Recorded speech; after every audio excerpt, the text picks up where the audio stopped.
Hey YouTube, just want to give you a few scriptures to let you see for yourself what the truth is about Jesus. According to him being God, some think he is. Let's see what the scriptures say, and I have here is Greek to English program on my computer, an interlinear scripture analyzer. Let's take a look at a few scriptures where it clearly says Jesus was a created and is a created being. 1 John 1:18, no man hath seen God at any time. The only begotten Son, which is in the bosom of the Father, he has declared him. So let's look at the Greek here. God not yet one has seen, as when the only generated, which is monogenes, only generated is what that says for only begotten, only generated. And what we can do now is right click only generated, click on the strong notes, and let's see what only generated means. There we go. Only born. Soul. Only born. So only generated, only born. And it says one being in the bosom of the Father, the one that one unfolds. So with this scripture, it's saying only generated for Jesus. So let's go to another scripture here as we work our way. Let's go to John 3:16. Which is very popular. For God so loved the world that he gave his only begotten, there it is, only begotten Son again, that whosoever believeth in him should not perish but have everlasting life. So let's see what the Greek says. Thus, for loves the God, the system, as besides the Son of him, the only generated, there it is again. So we can click our strong notes here, and again, only born. And we know that God cannot be born. God never was created or born. Only generated, he gives that the one believing into him should not be being destroyed, but be having life. Okay, so now we see this. The original Greek, again, is telling us that Jesus was born. So let's go to one more scripture. Well, we'll do two, but first we have one more scripture here regarding Jesus being born. Let's go to Hebrews 1:5. Okay, and this is Hebrews 1:5.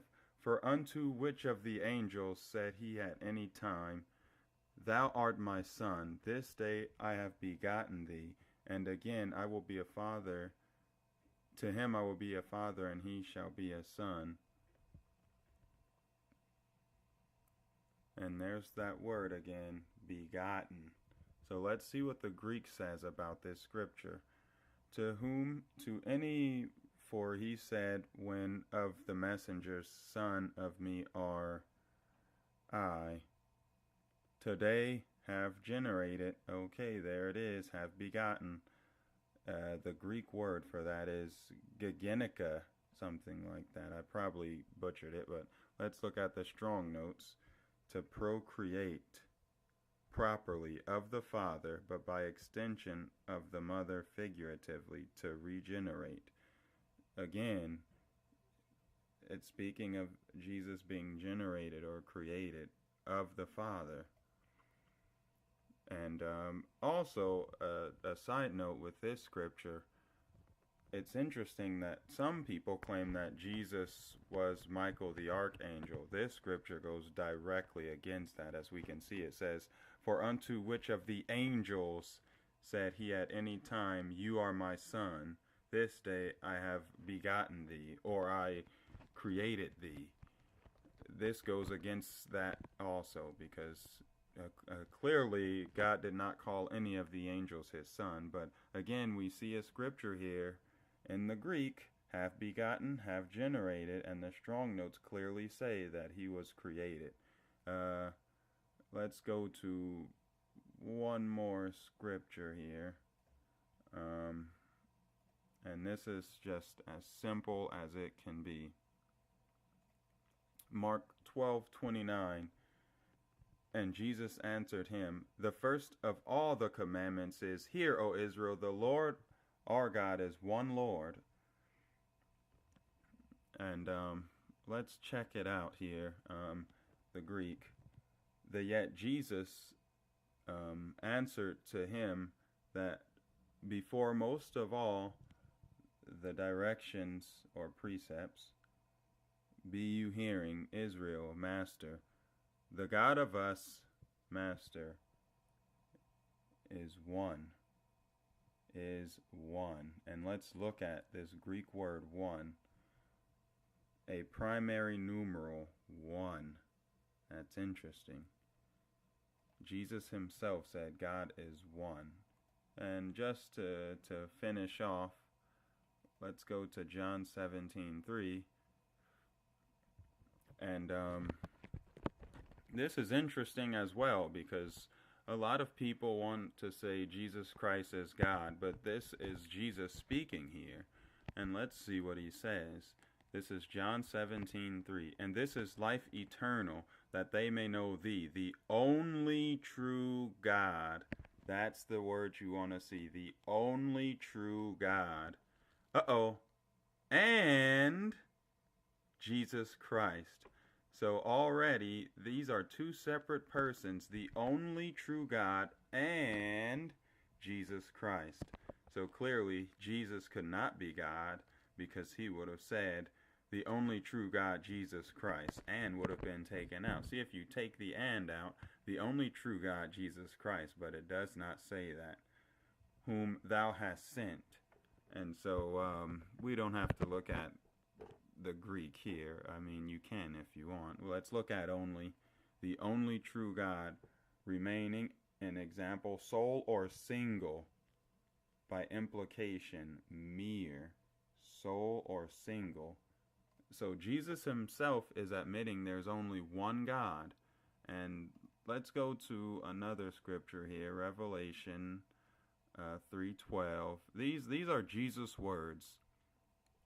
Jesus' words, Revelation 3:12, and we will see exactly what Jesus feels about who is God.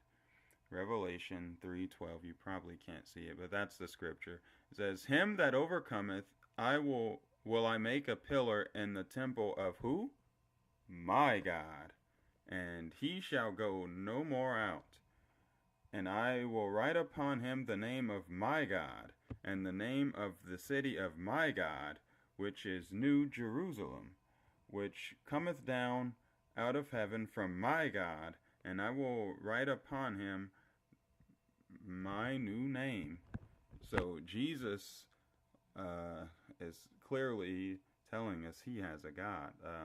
Let's look at, there's my God once. Here's another, my God.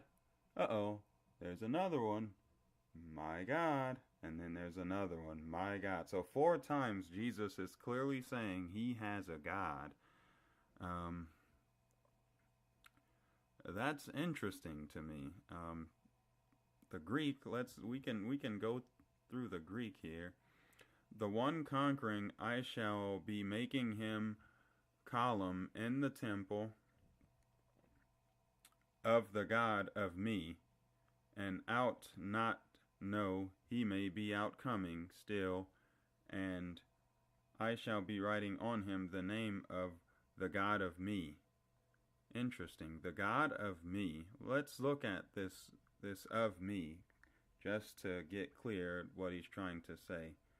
Of me. That's basically the strong notes there, of me. So he's saying he has a God.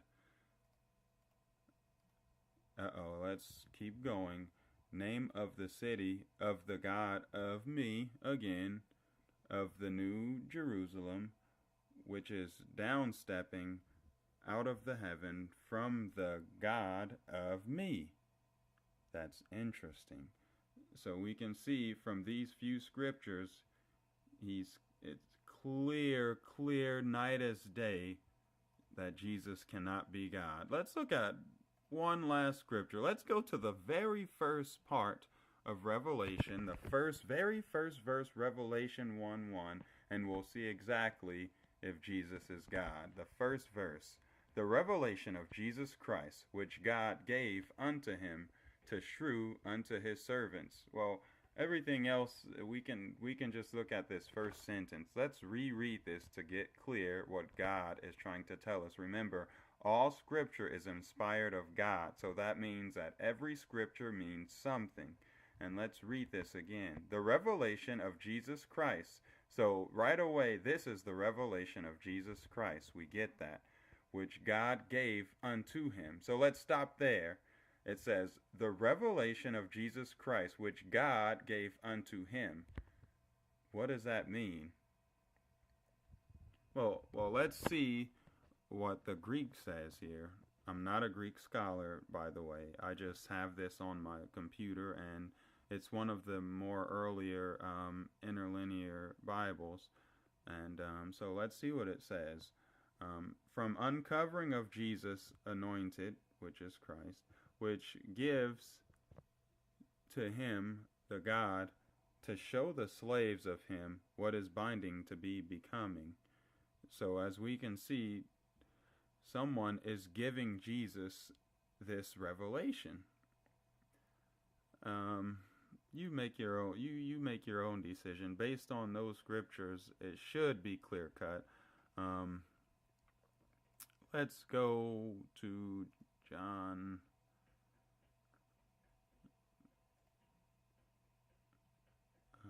Let's see. There we go. John 1:18. I think we already went over this anyways.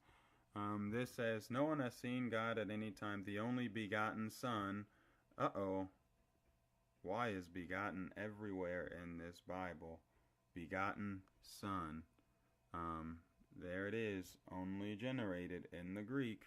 He's the only one generated by God. That'll be it for now. I would recommend anyone who's seeking truth to get themselves an interlinear Bible and check out these things and really search through the scriptures and learn the truth, because we can all be misled. There's a lot of things we don't know out there. This is the Interlinear Scripture Analyzer. It's a very good program. I use it all the time. Check it out and let's learn the truth.